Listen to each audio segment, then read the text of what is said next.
یہ دین غریب نواز کی دین. اسلام ہندوستان میں غریب نواز میں پھیلا ہے، مگر جب اسی اسلام پر حملہ ہوا تو اللہ نے اسلام کی حفاظت کے لیے بریلی میں امام احمد رضا کو پیدا کیا.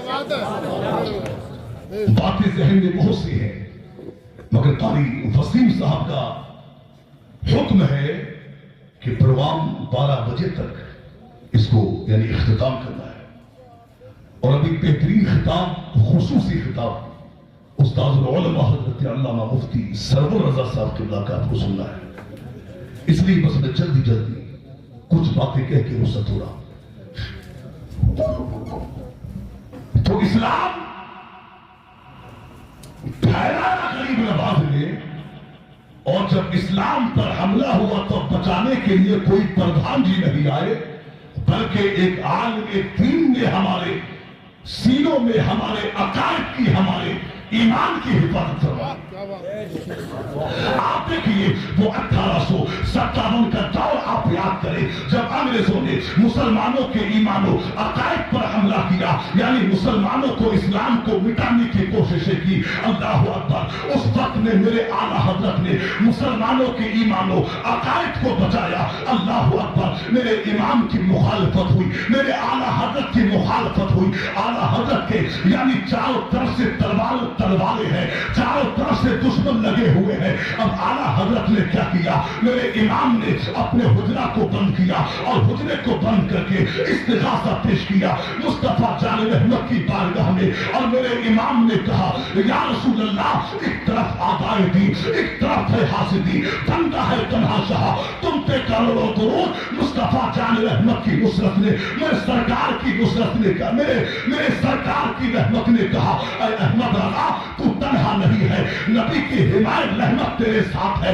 رکیا غوث رکیا. میرے امام نے بغداد کی جانب جملے یہی ہے، ایک طرف آدائے دی، ایک طرف ہے حاسدی، بندہ ہے تنہا شاہ، تم پہ کروڑوں درود. غوث پاک کی نصرت نے کہا اے احمد رضا تو تنہا نہیں ہے، عبد القادر کی نصرت تیرے ساتھ ہے. رکیا غوث رکیا. میرے امام نے اجمیر کی جانب جملے یہی ہے، ایک طرف آدائے دی، ایک طرف ہے حاسدی، بندہ ہے تنہا شاہ، تم پہ کروڑوں درود. تو غریب نواز کی نصرت نے کہا اے احمد رضا تو تنہا نہیں ہے، خواجہ حسن کی حمایت تیرے ساتھ ہے. نبی پاک کی رحمت ملی، غوث پاک کی حمایت ملی، غریب نواز کی نصرت ملی، بزرگان دین کا کرم ملا. اور چلتے چلتے میرا امام عشق کے اس مقام پر فائز ہو گیا کہ سب ان سے چلنے والوں کے گل ہو گئے چراغ. احمد رضا کی شمع فروزہ ہے. نعرہ رسالت مسلک اعلیٰ حضرت فیضان اعلیٰ حضرت. سب ان سے چلنے والوں کے گل ہو گئے چراغ. احمد رضا کی شمع فروزہ ہے. آج باتیں بہت سی کہنے کو تھی، مگر انشاءاللہ حضرت کا خطاب سننا ہے. میں گفتگو بس یہی روکتا ہوں. اللہ سے دعا ہے میرے کہنے سننے میں جو بھی قصدن سہبن لفظن معنن بھول چوک اللہ سے زد ہو گئے ہو، اللہ انہیں معاف فرمائے. جو بیان ہوا ہے اس پر سب سے پہلے مجھے، پھر آپ سب کو اس پر عمل کی توفیق عطا فرمائے. وآخر دعوانا الحمدللہ.